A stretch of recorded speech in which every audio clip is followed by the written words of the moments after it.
اس وقت دوسرے لوگ ان کے مدارس دیکھیے وہ کہاں پہنچ گئے ہیں، اور ہمارے لیے ایک مدرسے کا بجٹ سال کا وہ ایک مسئلہ ہوا ہوتا ہے۔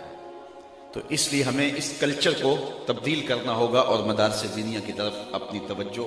کرنا ہوگی۔ ان بے عمل پیروں سے بھی جان چھڑا لو،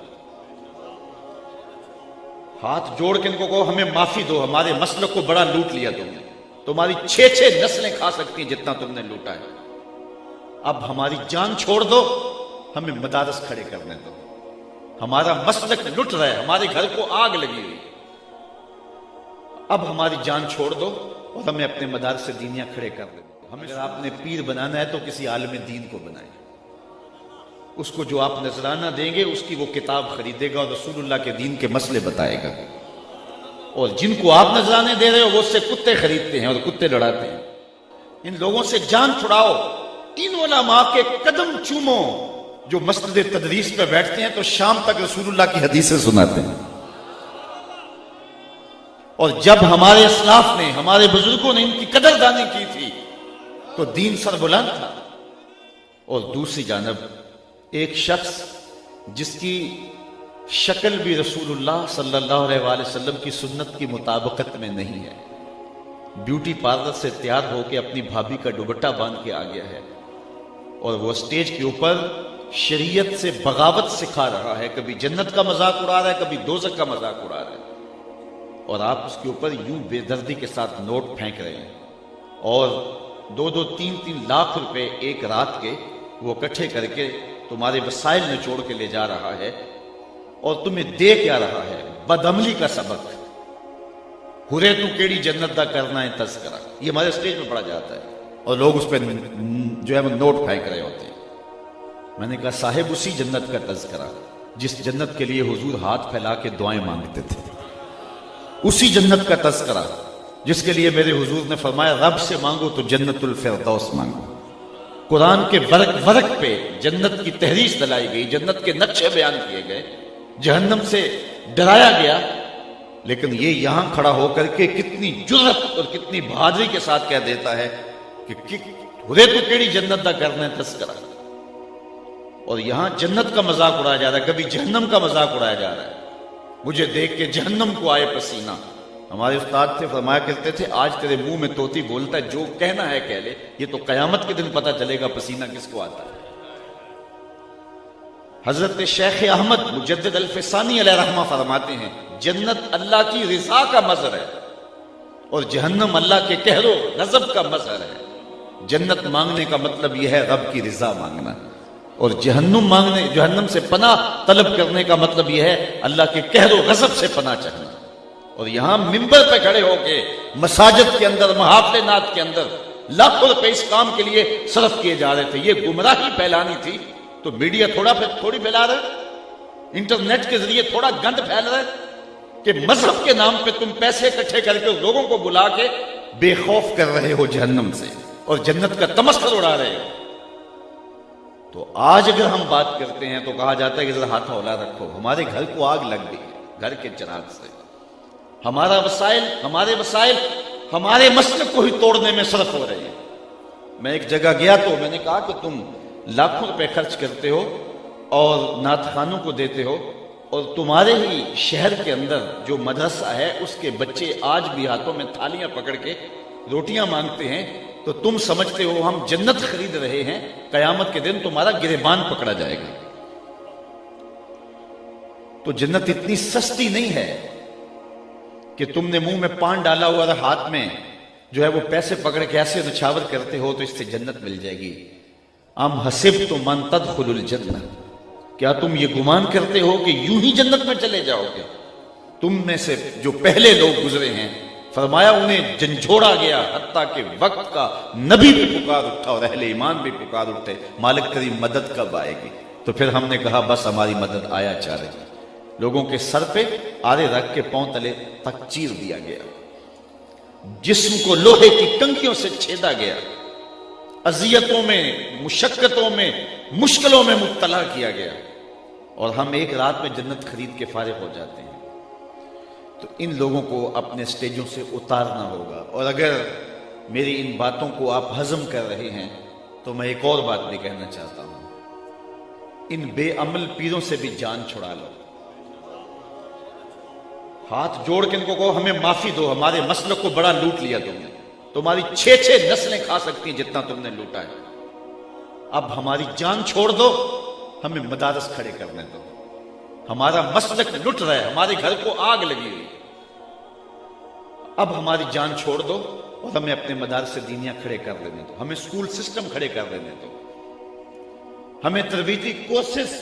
کے لیے ذہن سازی قوم کی کر لینے دو، تو آپ مہربانی فرماؤ ہماری جان چھوڑ دو۔ اگر آپ نے پیر بنانا ہے تو کسی عالم دین کو بنائیں، اس کو جو آپ نذرانہ دیں گے اس کی وہ کتاب خریدے گا اور رسول اللہ کے دین کے مسئلے بتائے گا، اور جن کو آپ نذرانے دے رہے ہو وہ اس سے کتے خریدتے ہیں اور کتے لڑاتے ہیں، سرمایہ بھی ہمارا، اور پھر سوشل میڈیا کے اوپر تصویریں چڑھتی ہیں اور لوگ ہمیں فون کرتے ہیں جناب اس کی تردید کیجیے گا، اس کی تردید کیجیے گا۔ میں نے کہا سویر سے شام تک ہم تردید ہی تو کرتے پھرتے ہیں، کچھ تم بھی تو کرو نا، کیوں ان لوگوں سے بغاوت کیوں نہیں کرتے؟ نگہباں بن کے جو اہل چمن کی آبرو لوٹے، چمن والو عقیدت چھوڑ دو ایسے نگہباں کی، یہ نگہباں نہیں ہیں، یہ رہزن ہیں، یہ ڈاکو ہیں، ان لوگوں سے جان چھڑاؤ۔ ان علماء کے قدم چومو جو مسجد تدریس پہ بیٹھتے ہیں تو شام تک رسول اللہ کی حدیثیں سناتے ہیں، اور جب ہمارے اسلاف نے، ہمارے بزرگوں نے ان کی قدردانی کی تھی تو دین سر بلند تھا۔ وہ منظر ہم نہیں بھول سکتے کہ حضرت میر عبد الحکیم سیالکوٹی علیہ رحمہ جب مطالعہ کرنے بیٹھتے ہیں تو بادشاہ وقت کی جانب سے ایک وہاں خادم مقرر ہے جو کچے برتن کے اندر بادام روغن ڈال کر کے آپ کے قدموں میں رکھتا ہے، اور تاکہ آپ کے قدم اس بادام روغن کے اندر بھیگے رہیں اور آپ کے دماغ کو تراوت پہنچتی رہے، اور چند دن کے بعد اس بادام روغن کو بدل دیا جاتا ہے۔ تو وہ جو بادام روغن ہے کیا اس کو نالی میں بہا دیا جاتا ہے؟ بادشاہ کا حکم ہے اس کو پیک کر کے میرے گھر بھیجیں، اور جب وہ اپنے بیٹوں کو کھانے پر بٹھاتا ہے تو وہ بادام روغن آگے رکھتا ہے، اس کو کھاؤ، اس نے ایک عالم کے قدم چومے ہوئے۔ جب یہ تھی اہل علم کی قدردانی تو پھر ہم بانک پن پہ تھے، ہم عروج پہ تھے، پھر فتاوی عالمگیری لکھی گئی، اور آج ہم نے، مجھے معاف کیجئے، وہ آج ایک صاحب کہہ رہے تھے کہ لوگ باغی مرید ہوتے ہیں، میں باغی پیر ہوں، تو آج ان لوگوں کی جان چھوڑیے اور ان سے جان چھڑائیے، علماء کی صحبت میں بیٹھیے، اور پھر بالخصوص یہ جو مدرسین ہیں ان کی کفالت اپنے ذمہ لیجئے کہ اللہ تعالیٰ نے ہمیں بڑا دیا ہوا ہے، حضرت آپ اپنی فکر نہیں کرنی، یہ ذمہ ہمارا ہوا، آپ رسول اللہ کے دین کا کام کریں۔ اور اہل ثروت کو میں بتانا چاہتا ہوں، جو شخص حضور کے دین کے خادموں کی خدمت کرے اس کا آخرت میں تو صلہ ہے ہی ہے، دنیا میں بھی ضرور اسے ملتا ہے، اللہ اس کو فراوانی عطا فرماتا ہے۔ اس لیے یہ لوگ غنیمت ہیں، ان لوگوں کے ساتھ اپنے تعلق کو مضبوط کیجئے۔ اس وقت دوسرے لوگ، ان کے مدارس دیکھیے وہ کہاں پہنچ گئے، اور ہمارے لیے ایک مدرسے کا بجٹ سال کا وہ ایک مسئلہ ہوا ہوتا ہے، تو اس لیے ہمیں اس کلچر کو تبدیل کرنا ہوگا اور مدارس دینیہ کی طرف اپنی توجہ کرنا ہوگی۔ لیکن میں کہتا ہوں سلام ہے ان لوگوں پر، وسائل تھے یا نہیں تھے، انہوں نے پپل کے درختوں کے نیچے بیٹھ کے بھی دین کے چراغ کو بجھنے نہیں دیا۔ کتنی مشکلات آئی، لارڈ میکالے کے نصاب تعلیم مرتب کرنے کے بعد جب مدارس دینیہ اور سکول سسٹم کو الگ الگ کر دیا گیا تو یہ علماء ہی تھے جنہوں نے یہ چراغ بجھنے نہیں دیا۔ تکلیفیں سہی، دکھ سہے۔ ہمارے استاد فرماتے تھے کہ ہمارے استاد اپنی کہانی سناتے تھے کہ جب ہم رات کو مطالعہ کے لیے بیٹھتے تو مادس کی جو راتیں ہوتی تو وہاں ہمارے دارالعلوم کے اندر دیا نہیں ہوتا تھا، اس میں ڈالنے کے لیے تیل نہیں ہوتا تھا، بلکہ لاہور وزیر خاں مسجد کے اندر جو گیس جلتا تھا، اساتذہ بھی اس کی روشنی میں بیٹھ کے مطالعہ کرتے تھے اور شاگرد بھی اسی کی روشنی میں بیٹھ کے مطالعہ کرتے، اور وہ بھی 11 بجے بجھا دیا جاتا تھا۔ اور وہ اپنے مدرسے کی بات کرتے ہیں، وہاں وہ دیا بھی اور گیس بھی نہیں ہوتا تھا، یہ تو لاہور کا مدرسہ تھا، لیکن ہمارا جو ہے وہ کسی دیہات کا مدرسہ تھا اور فرماتے وہاں یہ بھی نہیں ہوتا تھا۔ پھر وہاں سڑکوں کے اوپر گڈ چلتے تھے جن کے پیچھے لالٹینیں بندی ہوا ہوتی تھی، اور ہم کتابیں لے کے ان کے پیچھے جھک جاتے تھے، کئی کئی میل تک پڑھتے جاتے تھے، اور جب واپس آتے تھے تو ادھر سے کوئی ایسی چیز نظر آ جاتی تو اس کے پیچھے ہم جھک جایا کرتے تھے۔ ان لوگوں نے کن مشقتوں میں دین کے چراغ کو روشن رکھا، اور یہ دیے بجھنے نہیں دیے۔ ان لوگوں قبروں پہ مزارات نہیں بنے، انہوں نے مدارس دینیاں کھڑے کیے، انہوں نے اپنی نسلیں نہیں پالی، انہوں نے شاگرد پالے۔ تو یہ لوگ غنیمت ہیں اور ان کا وجود غنیمت ہے۔ تو بہرحال میں جو آپ کے سامنے آیت کریمہ تلاوت کی، یہ میرا ایک درد تھا، اور گلی گلی اس وقت جو ہے وہ یہ درد پھیلا ہوا ہے، لیکن ہمیں عملی طور پہ پوری طرح کھڑا ہونا ہوگا اور اپنے اندر مسئلے کے اندر تطہیر کے عمل کو شروع کرنا ہوگا۔ اور اسی طرح لوگ مڑے ان لوگوں سے، ایک وقت آیا آج سے کوئی 10 سال پہلے 8 سال پہلے کہ ان کی ڈیمانڈیں اتنی زیادہ بڑھ گئی نعت خانوں کی کہ لوگوں نے کہا چلو اب خطباء کی طرف بڑھتے ہیں، تو چلو یہ کوئی دین کی بات بتاتے ہیں۔ لیکن جب یہ لوگ ادھر آئے تو یہ بھی علم بیچ رہے تھے،